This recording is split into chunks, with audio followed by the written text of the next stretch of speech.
Joining us now is editor-in-chief of The Verge, Patel. All right, so is this real? I mean, it seems real. No, I don't think it's real. You can't press release past your way. You can't press release your way past the reality of shipping hardware on a phone network. And you certainly can't press release your way past the reality of operating a phone network.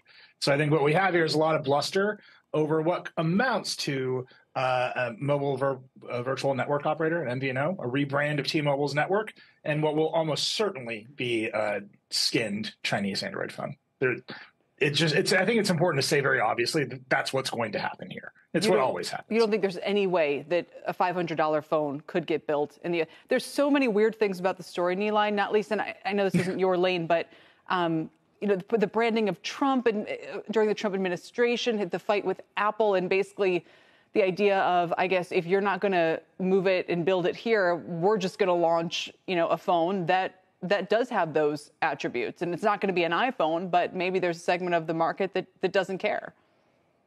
Yeah, like so many things in Trump world, it's important to carefully parse what they're actually saying. The only thing they're specifically claiming that will happen in the United States is the call center will be in St. Louis.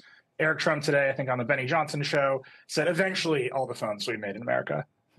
That's a long eventually. Because eventually. My first take, and we know that the president has kind of come out at Apple a little bit and said we want the phones made in America. And there's all kinds of estimates out there, anywhere from making it in America might cost 25% more to like 250% more, a $3,000 phone.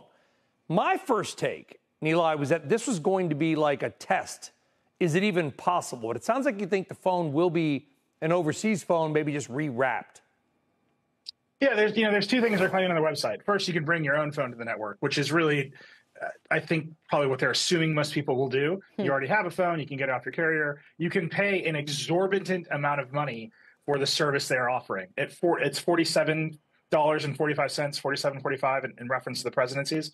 That is so much more expensive than any other prepaid service. You can go to Mint Mobile today and get that same service for $15. You can go to any of the big carriers prepaid. I've parsed those Ryan Reynolds commercials because I think he's highly effective. But he's also handsome. But if you want to pay full freight for Visible from Verizon. But they say that you will get unlimited data. They say it will offer free texts and calls and unlimited data for that price point. I mean, that would be a steal on the market if it's true, right?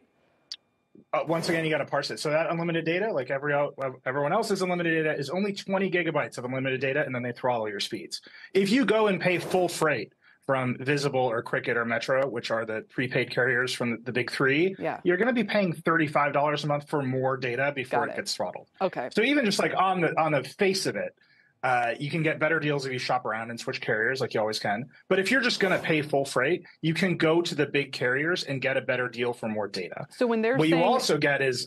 Sorry. So when they're saying we will sell phones that will be built in the U.S., you think what they're referring to is assemblage and not actual, soup to nuts construction? I don't think they're going to sell a phone that has anything to do with the United States on any kind of timeline that makes sense. I think they are assuming people will pay money for a Trump-branded service and bring their own phones because people have phones now. And then what they are going to sell is the T1 Model 8002, which is what they will tell you it's called if you call them, is undoubtedly a rebranded Chinese Android phone. That is the only way you can get to $499 with the specs that they're offering.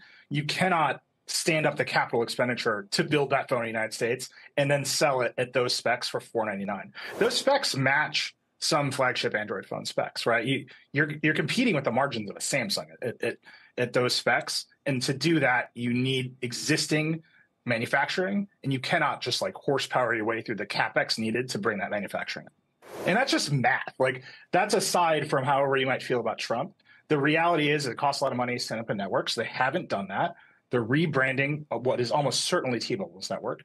And it costs a lot of money to start manufacturing phones. And there's no way they're going to do that at $499. So what you have here is the Trump organization being the Trump organization. They're putting their name on some existing products and services in very familiar ways.